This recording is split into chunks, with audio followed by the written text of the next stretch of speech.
Myself M. Gunakar, Assistant Professor of Zoology, Government Degree College, Siddipet, Telangana State. Today, let us discuss endocrine system in this video. What is endocrine system?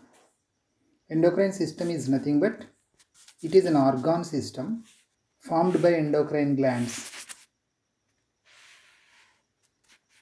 Otherwise, these endocrine glands are also called ductless glands.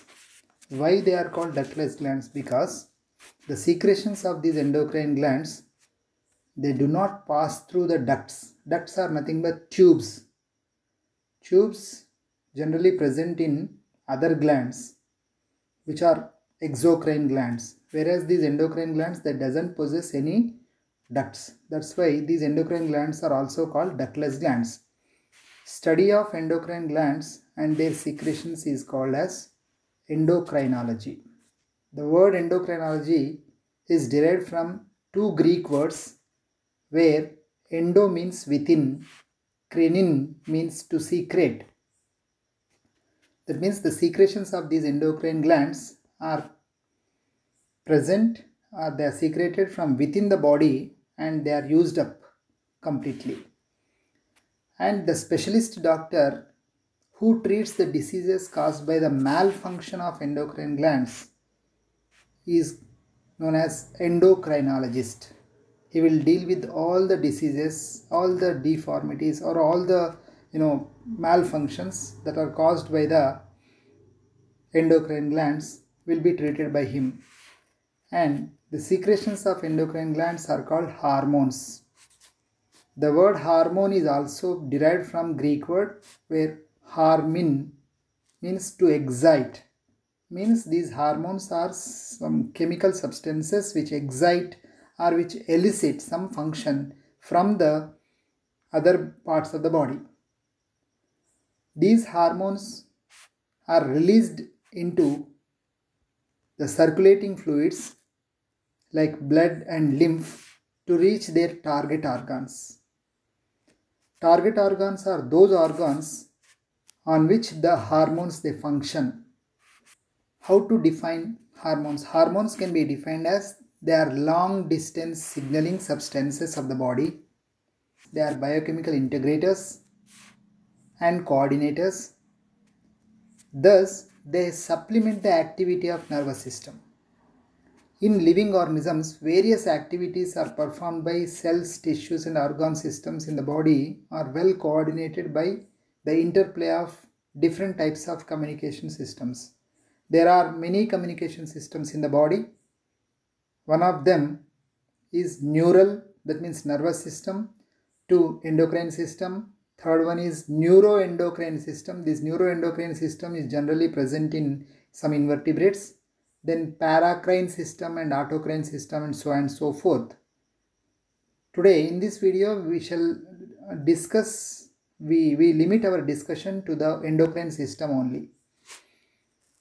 Then I already told you the secretions of endocrine glands are called hormones, and these hormones which are released into the outer spaces of the cells, that is extracellular spaces, are carried to their target organs by the blood or lymph. Then these hormones can be defined as long distance signaling substances of the body. They are biochemical integrators, they are coordinators, and they supplement the activity of the nervous system in this regard. The historical background of the endocrine system. First, in the history of endocrine system, the Arnold Adolph Berthold in 1849 demonstrated intra-abdominal grafting to testicular tissue in castrated animals. What do you mean by castrated animals? Those animals in which the reproductive organs are removed are called castrated animals. Next scientist who can be seen in the history of endocrine glands is Claude Bernard. In 1855, he has established neuroendocrine coordination and he was responsible for the introduction of the term internal secretion. Thomas Edison was a famous scientist. In 1855. He first reported a disease due to the malfunction of adrenal glands, which is otherwise called as Addison's disease. To honor him, it was named as Addison's disease, and he was regarded as father of endocrinology. Next scientist in this list is Takamine. In 1901, he has produced first hormone adrenaline in crystalline form. And the other famous scientists in this history of endocrine system are Bayliss and Starling. In 1905, they are responsible for using the term hormone for the first time. And they also are responsible for the discovery of the hormone secretin in 1902. Then in 1907, Pende introduced the term endocrinology. Let us have a look at the general characteristics of hormones.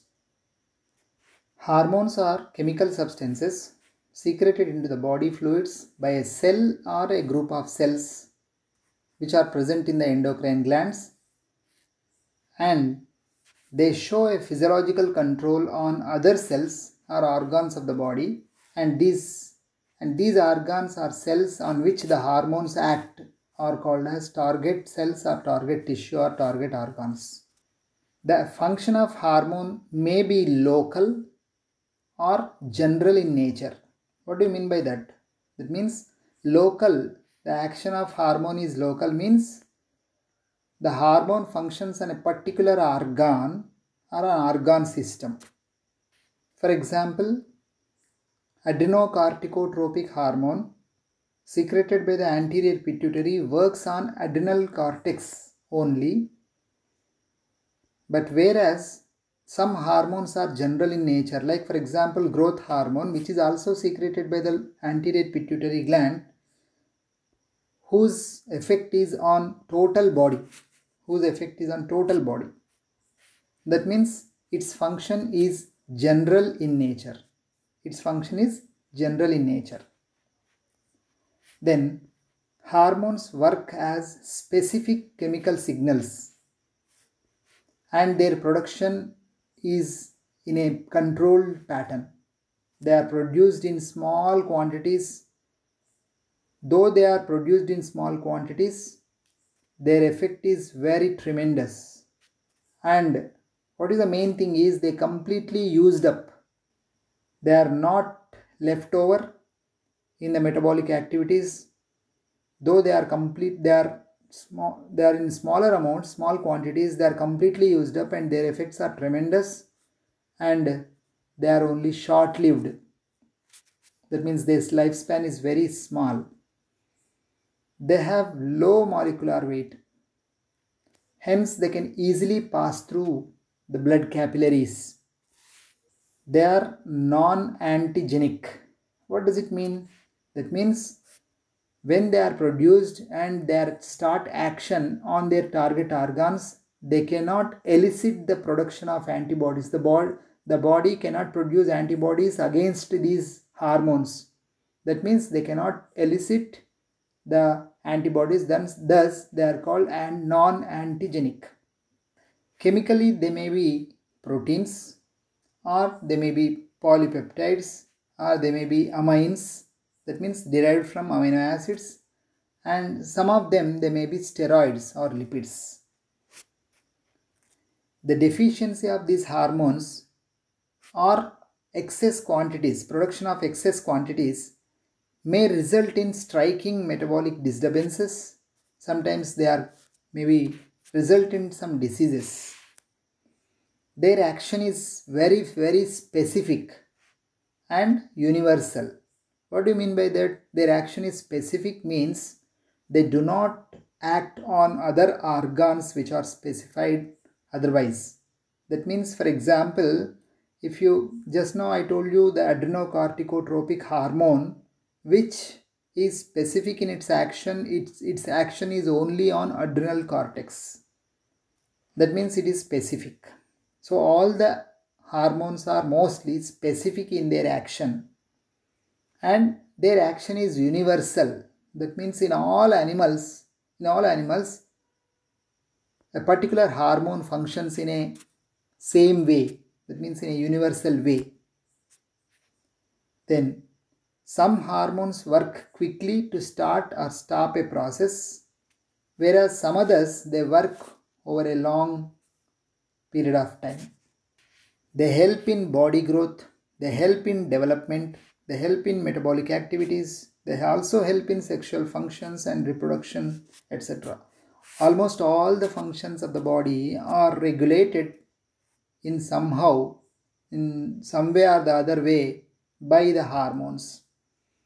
Then release of hormones from endocrine glands depend on internal or external stimuli. Unless and until there is a stimuli, these endocrine glands, they do not produce any hormone. Let us have a look at the types of endocrine glands.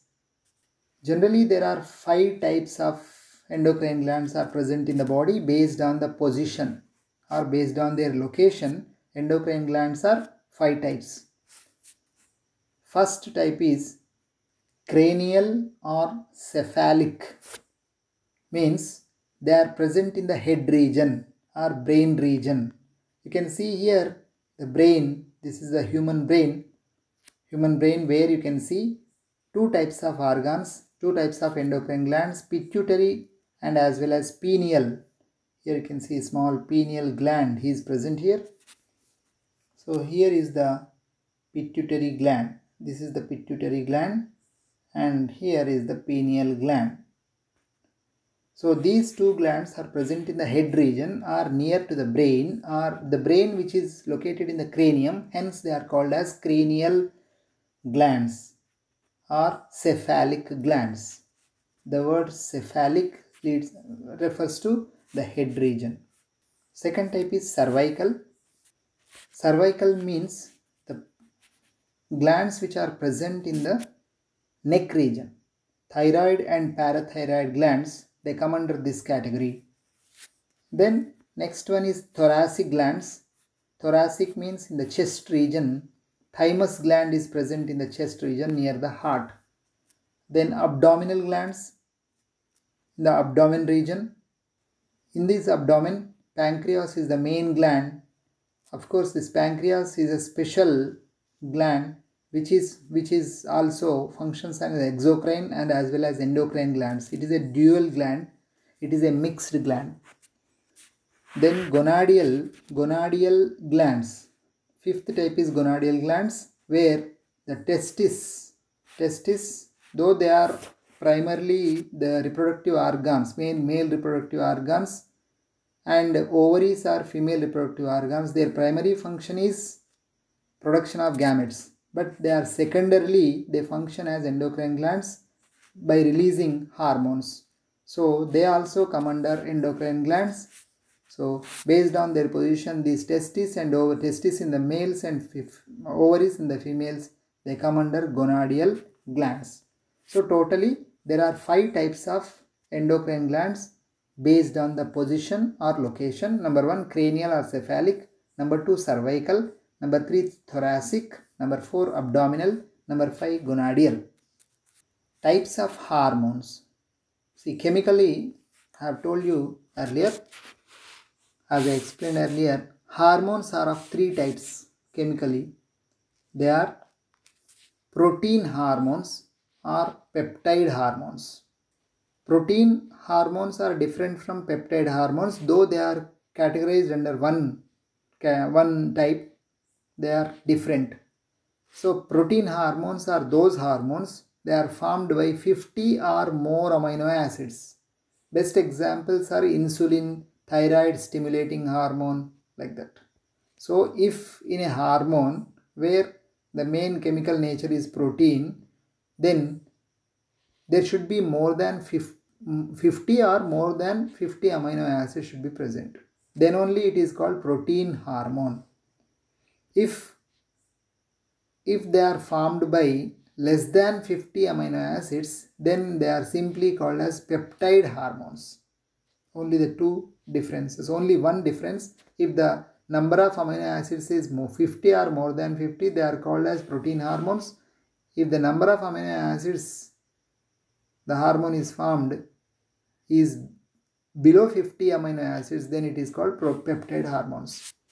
Then second type of hormones is amine hormones, which are derivatives of proteins or amino acids. Either they may be derived from proteins or amino acids. Best examples are thyroxine. It is a derivative from, it is derived from tyrosine, amino acid tyrosine. Then epinephrine is also one other derivative of amino acid. Then third type of hormones are steroid hormones. The steroid hormones are nothing but they are lipids, that is they are derived from cholesterol. They are lipid types, and the hormones of adrenal cortex like aldosterone, cortisol are steroid hormones. And hormones of testis, hormones of ovary like testosterone and estrogens respectively are also come under steroid hormones. Not only endocrine glands secrete hormones, but there are in our body, there are some non-endocrine glands which are able to produce hormones on demand. Let us see what are they. Like for example, gastrointestinal tract means it is a part of alimentary canal which includes stomach. Gastro means stomach, intestinal tract means intestine. So stomach and intestine, these two are the parts of alimentary canal, comes under the digestive system. They are able to produce certain hormones which help in the digestion, which help in the smooth functioning of the digestive system. And they include various hormones, like for example you can see now here gastrin, secretin, cholecystokinin, enterocrinin, duocrinin, villicrinin, GIP, gastrin inhibitory peptide, enterogastrone. So these are all various hormones. They function in the digestive system and digestion of various foodstuffs and smooth functioning of the digestive system. Then coming to the next part of the next type, which is a non-endocrine gland. That means it is a hormone producing organ, but do not comes under endocrine glands, which is heart. Heart also produces a hormone, otherwise which is called as ANP or ANF, which is atrial natriuretic peptide or atrial natriuretic factor is also called. Then other organ which do not comes under endocrine glands is kidney. Kidney also produces one hormone called erythropoietin, which is responsible for the production of that means for the RBC production to some extent. Then liver also produces some of the hormones which are helpful in excretory system, like for example angiotensinogen.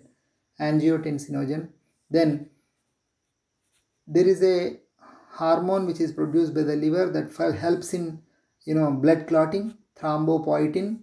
Then there is one more factor which is called insulin like growth factor 1, abbreviated as IGF-1, which is also produced by the liver. Last but not least, the placenta. Placenta is nothing but it is a connection between the fetal body, and that means fetus, and the maternal tissue. There is a placenta. Placenta able to produce CGH, means chorionic gonadotropic hormone. And not only that, placental estrogens, placental progesterone, and human placental lactogen. So many hormones are produced by the placenta which look after the fetal activities in the fetal body. That means they regulate the activities or metabolic actions of the fetal body. That means fetus, up to the complete development of the fetus. Thank you.